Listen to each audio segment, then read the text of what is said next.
Do you or your child struggle with sleep? Well, this video is for you, and you are not alone. Sleep struggles are very common amongst everybody. And so, we're going to dive into the science of sleep and also tips and tricks on how to support your sleep going forward. So, one of the things is sleep is so critically important for everything. When we talk about even something like exercise, for example, exercise, during the process of exercising, we break our muscles down, but it's in rest that our muscles build back stronger. And so, rest, i.e., sleep, is very critically important for a lot of different functions in your body. And so, we're going to dive into some of what those functions are, but it is critical that we're balancing the push and the pull. And so, one of the things that you may have tried is you may have tried a lot of different potentially over the counter sleep medications or different supplements and feel like maybe you're getting temporary help, or potentially it's really just not giving you the relief you're looking for. And so here are a few things that we're focusing on. The thing is that the Academy of Pediatrics says that 25 to 50% of children are struggling with sleep and have some sort of sleep problem. And that's really eye opening. We're at almost 150% of kids are struggling with sleep during key developmental years. And then you look at adults, and we're really seeing a huge issue amongst sleep and the fact that sleep is so critically important to everything, but especially focusing on the fact that kids are developing, and it's such a key part of their neurological development is that we're getting that rest and that recovery. It's even more shocking to find out that 70% of children with ADHD struggle with sleep. And so we're really seeing this correlation on this overactive brain and really being able to calm our minds down, and then physically our bodies, because we're getting this high energy, this high tension. And so we're really saying, okay, we're seeing this, and it's really translating into this difficulty calming down to fall asleep and then to stay asleep in deep quality sleep. So when parents bring their kids in, I ask them, is your child having a hard time falling asleep, or is your child having a hard time staying asleep? And that same is true about adults. Are you having a hard time falling asleep or staying asleep? Because falling asleep is our body's ability to calm down and to trigger the production of melatonin, saying it's sleep time. And staying asleep is our body's ability to get to deep sleep, past REM sleep, or are we staying in light sleep? And so that's what we're really focusing on. And so, really, ultimately, it's about creating the right approach. And I always talk about everything is the right puzzle. And so the pieces of the puzzle come together to make up what's best for you or for your child. There are lots of different options out there that are great in the holistic realm, but even just in healthcare in general. And there's a lot of great uses for a lot of these things, but we have to find what's right for your body. And so, specifically, tailoring it down to see where your body may need the support. So, what's happening with sleep issues? Well, one of the things is it's creating grumpy mornings, and it's disrupting our physical, mental, and even our emotional development and stability. And so, one of the things, especially in kids during those ages, are producing growth hormones, their brain is processing memories. During sleep is one of the times our brain is processing, especially emotions. That's why REM sleep, we move our eyes, and it's called rapid eye movement sleep. But it's actually our body not producing, processing our emotions. So if you're familiar with EMDR and different forms of mental health therapy, that's one of the ways you process is through eye movement. And so that's why even in our dreams can tell us so much about what we're thinking or what's going on the undercurrent or the subconscious layer, because it's when our brain is processing our emotions. And so one of the things is mental processing, but even just the physical development, the hormone production, the hormones that are cycling through our body, and then obviously resting and digesting. And then also, we need to have good sleep for our immune system to function. And then lastly, especially for kids, but kids for memory and for learning, but adults for our performance in our workplace environment. If you feel like you have a lot of brain fog or a lot of problems with memory, focus, etc., if we're not sleeping well, that's a foundational thing. And so, whenever we're building the blocks on how we address health, we always want to look at the foundations. Are we sleeping? Are we drinking plenty of water? Are we moving our body? And are we fueling our body with good, healthy foods? And a lot of times there's so many different ideas of this is really good for you, you should cold plunge, or you should try X diet, or X, Y, and Z. And not to say that those don't have benefits. Cold plunges, they're great. And filling your body with healthy foods is fantastic. But ultimately, sometimes we can get so lost in, are we gluten free? Are we dairy free? But in reality, it's like, how many fruits or vegetables are we eating? Are we eating whole foods? Because eating processed gluten free food is comparable to eating processed food that's not gluten free. And I know that there's a lot of great alternatives. So that's not a blanket statement. There's a lot of great alternatives that people have found, certain brands and things like that that are cleaner than others. But at the foundation, sleep is one of the foundational components where everything is going to build off of. We cannot get away with not sleeping. And so compromising the quality of our sleep is going to make a significant impact on our overall health. So, one of the things that can interrupt our sleep quality is interrupted circadian rhythms, high stress and anxiety, and too much stimulation, especially before we're going to bed. These can all play a role in disrupting our sleep. The other thing is our nervous system. So, when we're doing these, they're all going to be very gas pedal or stress stimulants. So when we have stress, we have physical stress, which is if you're working out pretty intensely before bed. But physical stress in general, we have our mental and emotional stress, and then we have our environmental stress, which is what we're putting into our bodies. And this could be medications, this could be food, etc.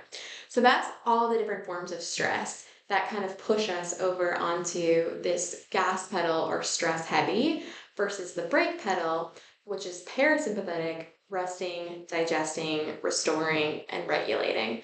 And at its core, it's resting, digesting, restoring, and regulating. And so at its core, this is when we're resting and digesting. So if we're only ever pushing the gas pedal, we are directly pushing away from our body's ability to restore, regulate, rest, and digest. And so if we're only ever pushing the gas pedal, which oftentimes we are, for living lives that are very high stress, very go, go, go. Everywhere we look, there's a sign for more energy because we want to see how much further we can push our bodies instead of truly giving our body the rest that it needs.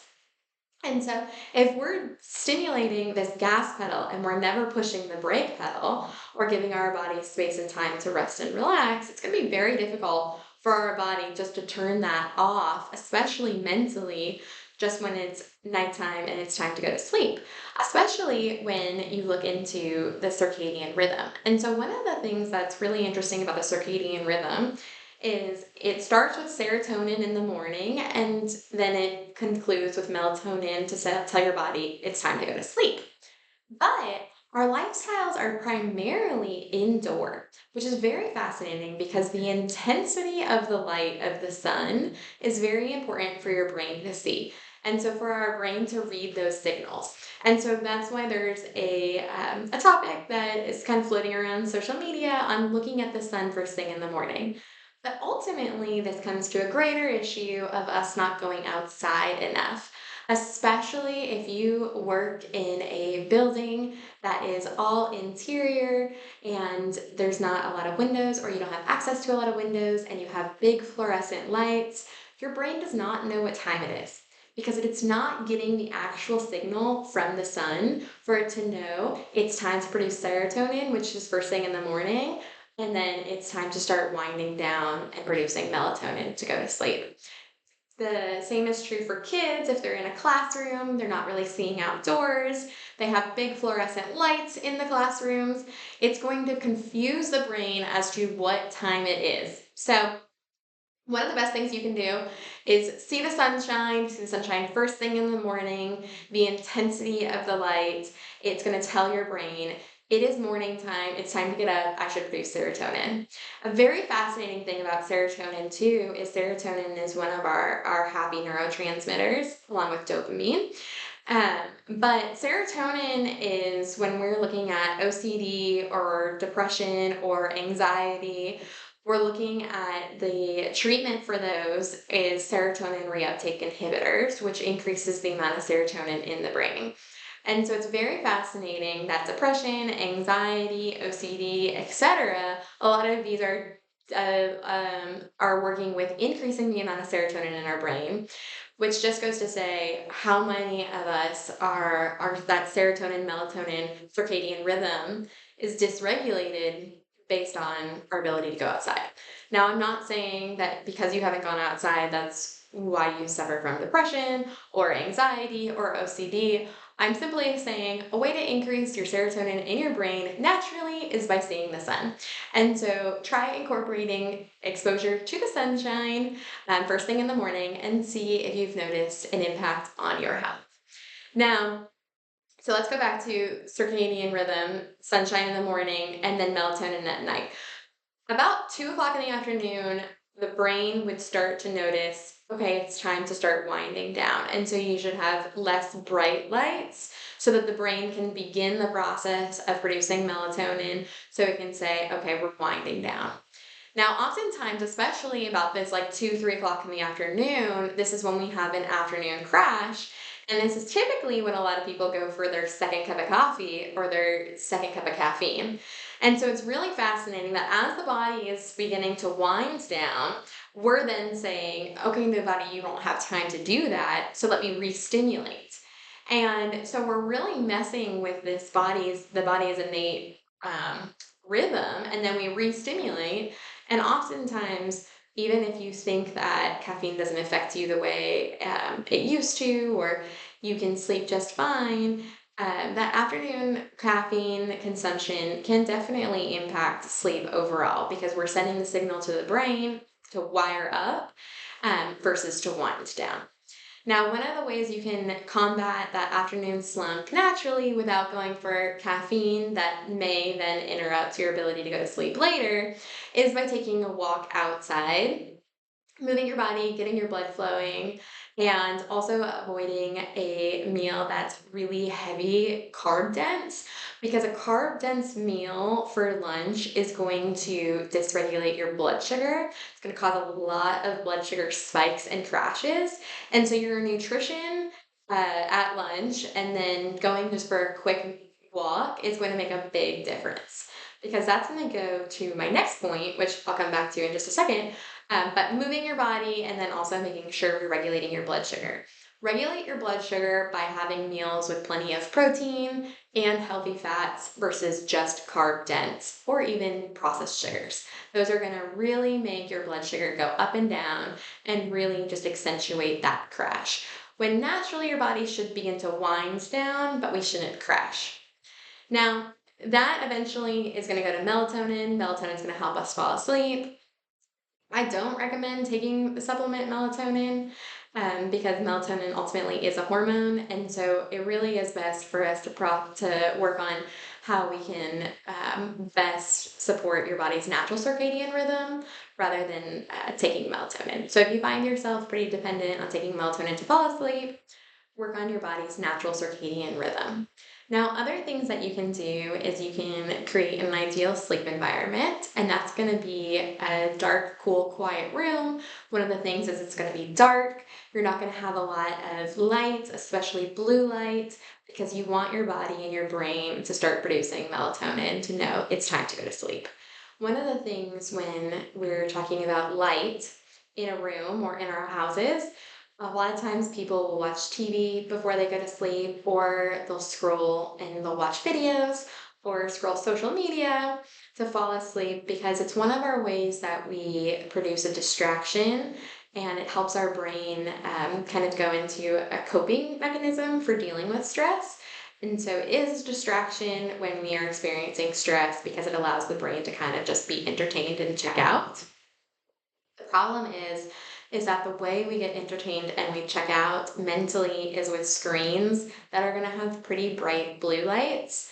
And those bright blue lights are going to tell your brain it's morning time. And so that bright light is also going to disrupt your brain's ability to notice it's nighttime, even though you're using those things to help calm your brain down. So something to be mindful of is limiting screen time, bright lights, etc. Now, one of the other things that you can do is you can encourage physical activity. So this is what I was going to say when I said, okay, I'm going to come into this, is right now we have a issue with overstimulating mentally. So we're constantly stimulated mentally by, say, at our work, at our jobs, we're on our computers a lot, or we're doing different tasks. And a lot of it really is desk oriented, computer oriented, maybe phone or even Zoom oriented. But a lot of it is sedentary and using our brains. The other thing is then we go on our phones and we're overstimulated by social media and videos that are designed specifically to trigger dopamine, and games and different apps that all are designed to make you addicted and hooked by producing this dopamine chemical reaction. And that's why it keeps making you come back for more. The book in The Anxious Generation talks about this in more depth, and it's so fascinating how the creators of social media really did develop and study the science of how to get us hooked, because it's creating that reward in our brain. So when we have this, in kids, we have, different games, different TV shows, all of which are designed to be more and more stimulating to catch their attention and keep their attention there for a long time. And then we put them in school and we wonder why, they can't just sit still, because we want them to sit still in their desk. We want them to learn. Oftentimes there's more technology involved, but it's oftentimes that's very sedentary and very mentally stimulating. Now, stimulating ourselves mentally is vitally important. It's very important for the brain. It's one of the key things. As you get older, you want to continue stimulating your brain to preserve your mental capacity. But what we're noticing is we're overstimulated mentally and we're understimulated physically. Now, what this means is we are not expressing the energy that our body has properly, but we're overstimulating our mind. And this is creating a lot of things like anxiety and things like that that are very mind oriented over a hyperactive mind. And so, one of the best things you can do is move your body. Our bodies are designed to move. Principle of chiropractic is we want to keep your body moving, as well as regulating your nervous system. But it's one of the things that we cannot underestimate the power of physical activity.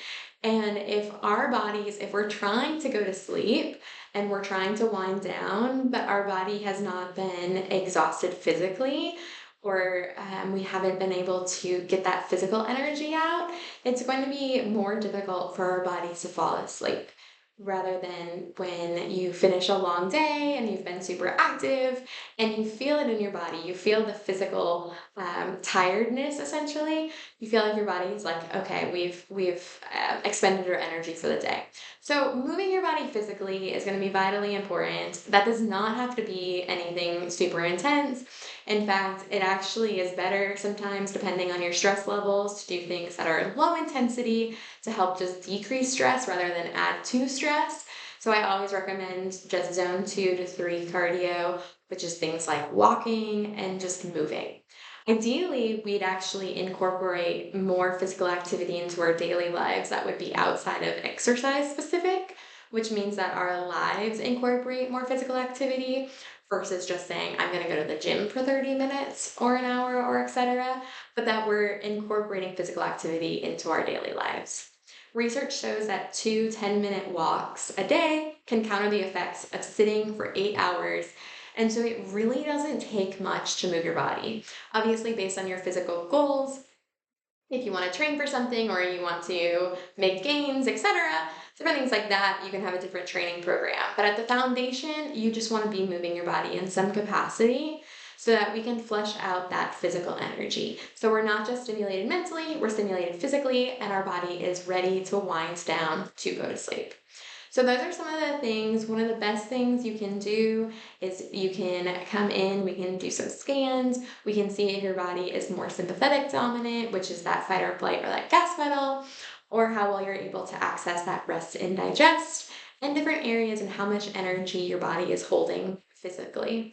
One of the best things you can do is continue to get adjusted for us to push the brake pedal and assess different areas in your life that you are intentionally pushing the brake pedal and incorporate some of these tips and tricks on how to support your sleep. Let me know in the comments if you incorporate any of these and how your sleep improves by doing so. Look forward to seeing you there.